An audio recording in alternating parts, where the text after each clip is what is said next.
fleecing the police every single day, and doing what the Charlotte County Sun newspaper and local TV stations won't do every single day.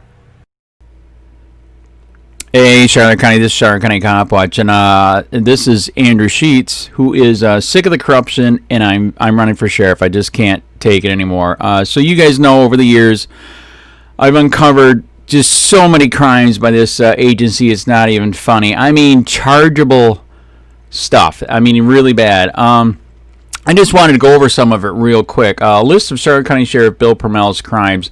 Go to sheetsforsheriff.com. The executions on the street and the jail, I've documented it, man. He is literally, I mean, shoot first, ask questions later on the street, and then some of the people he killed in jail while strapped in a chair is pretty brutal. Look it up. Illegal, improper jail medical care. Absolutely tons of complaints. The newspaper did that. He's literally, once he takes you into custody, it is like a little communist socialist place. He's got to do it. He's got to take care of everything for you. So it includes medical. And he was not doing proper medical. He was literally, we have stories, literally getting people out of jail.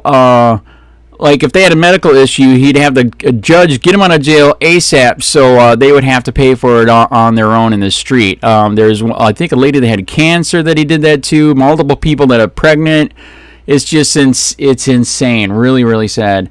Illegal recording phone calls at the jail with prisoners and their lawyers. This was years ago. He never ever did an outside investigation. This is huge, massive. And I talked to some of the lawyers, and they're like, yeah, we never could figure out how he freaking knew what he knew when we went to make a deal in court. And that's how he did it. This is a huge offense. Illegally having a list of gun owners, illegally profiling them is a third-degree felony. Totally true. All the documentations. And I gave the evidence to the state attorney. She would do nothing. Gave the state, evidence to the state attorney general, and she would not do anything. It is disgusting. Third-degree felony. Illegally hiding killer cops under Marcy's law was for victims, not for cops, man. He is saying that the cop is a victim because they had to shoot somebody. Yes, sometimes you do absolutely have to shoot somebody, but pretty much every time they've killed under his administration with a gun, absolute excessive force. They could have used a ton of not less than lethal. Illegally violating records law all day long, knowingly.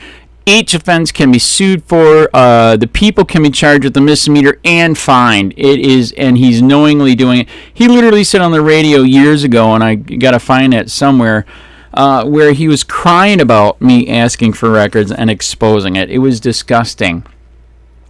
No body cameras or car cameras to hide their illegal crimes. Absolutely, that's why they don't have them. Absolutely. Because it's your word against theirs in court, and sadly, who are they going to believe? The cop, because they would never lie. But even though the cops are trained professional liars. Illegal policing for profit, quotas and or jobs expectations, absolutely going on. In fact, I knew a cop that I used to be friends with a cop until I found out how dirty they were, and he literally pretty much admitted that. Illegal use of cell phone Stingray. They wouldn't tell me for years that they had it, and they did have it. And the way that they could lie and say they didn't have it is they were borrowing it from the FDLE. So that's how they could lie. 11 people on the team there. One is his son, one is his uncle, and they keep this thing so secret. What makes you think they wouldn't use it illegally without telling a judge? Legal use of license plate readers. They are literally tracking and illegally looking up your background, and you have committed no crime. It's disgusting. That is absolutely tracking and policing for profit. Illegal use of undercover cars. Absolutely, this is entrapment. This has got to stop. Illegal nepotism, advancements of his son. It was disgusting. His son just got in the force. He just gets elected. He makes him detective. $70,000 a year. That's wrong. Illegal investigations were reported for COPWATCH. He did it multiple times, knowingly that it was a bogus charge. Jesus Christ. Illegal enforcement of no filming public officials in public place. They have a statute. It's not even a statute. in Charlotte County that you cannot record public officials. It was something that was written into an ordinance that they had that wasn't even voted on, and it's illegal, and he's enforcing it. If you enforce something that you know is illegal, you have broke the law. Illegally blocking free speech on social media. Absolutely, free speech is supposed to reign, just like when you're out on the street. It's supposed to reign on Facebook, Twitter, YouTube. He is violating that. He can be sued for all of that. Illegally not charging criminals his own agency. It's the list of that is insane. The biggest one is the detective, his own detective that was selling date rape drugs. It was disgusting, and the reason why he didn't is that was his son's best friend. And that guy had pictures of his son, from what we've heard, in some very precarious positions, drinking alcohol off of different women's boobs, stomach, other things, etc. That's how he got out of that one. Illegally not compelling a list of bad cops or Brady lists. Absolutely, by law, he is supposed to. They are not. It is disgusting, and he has a ton of cops that are proven liars. Illegally preventing people from getting the internal affairs investigations. Yes, he is. I used to all day long get the master list of internal investigations to see who's doing what where, and he is now illegally preventing me from getting that. Illegally preventing people from illegally shutting businesses down for COVID-19 virus. Absolutely true. Totally illegal. Supreme Court's already ruled on it in the last pandemic in 1912. You're supposed to do the least amount, not the most amount. They did the most. Illegally shutting public places down, illegally kicking them out from the COVID-19. Absolutely, he did. All the parks. There was an AA meeting, a religious meeting at a park, and he illegally kicked out a religious meeting at a park. Wow. Illegal no-knock raids, illegally harassing people with... wow, that has to be changed. That's a good one. So anyways, let's stay on this one. Illegal no-knock raids.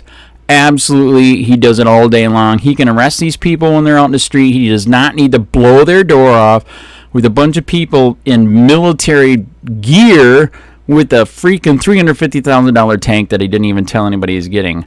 Illegally harassing people with medical marijuana. I just talked to True Leave, and this is verified, man. They harass. There are people who have a card, totally legal, and he still harasses them. That's why I'm not going to enforce the pot laws anymore, period. Illegal harassing people riding bicycles and walking for illegal searches. These are illegal stop and frisk, which was struck down in New York, and he is illegally doing it here. Illegally pulling over cars that have no victim and doing illegal searches. This, again, from a New York cop. I was told this is illegal stop and frisk. And even Scalia from the Supreme Court stated that all these little BS laws, I didn't use my turn signal, is just a way to stop you and then go fishing for something even bigger. And then we just got this latest one, the illegal nepotism treatment of his son-in-law, D. Piazza. His son-in-law just married his daughter, who is pregnant. He already smashed a cop car. I think I heard $17,000 worth of damage. And all he got was a driving class. That is it. There's other people at this agency that have literally been fired and demoted for less. It is disgusting. So remember what your founding fathers said. Take your country back, and that's what I'm trying to do.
A unanimous opinion reached by the court, read by Justice Scalia. Petitioners do not dispute that the police had probable cause to believe that they had violated the D.C. traffic code. Instead, they advance a new argument that in the unique context of civil traffic regulations, probable cause is simply not enough. Automobile use, they say, is so heavily and minutely regulated that total compliance is nearly impossible. Almost all motorists frequently commit technical violations. The danger of approving all traffic stops based on probable cause, they claim, is that it creates a temptation for the police to use traffic stops as a means of investigating other law violations, as to which no probable cause exists, and enables the police to single out disfavored groups for unwelcome police attention. For this reason, petitioners argue, the Fourth Amendment test for traffic stops should be not simply whether probable cause existed to justify the stop, but rather whether a police officer acting reasonably would have made the stop for the reason given. In earlier cases, we have effectively rejected the notion that the constitutionality of traffic stops depends upon the actual motivations of the individual officers involved. Hey Charlotte County, this is Charlotte County Cop Watch. I am using any video here with under fair use if you have criticism, reporting, teaching, etc. And please donate. I do not make money from YouTube, and there are different ways to donate in the video links. Thanks.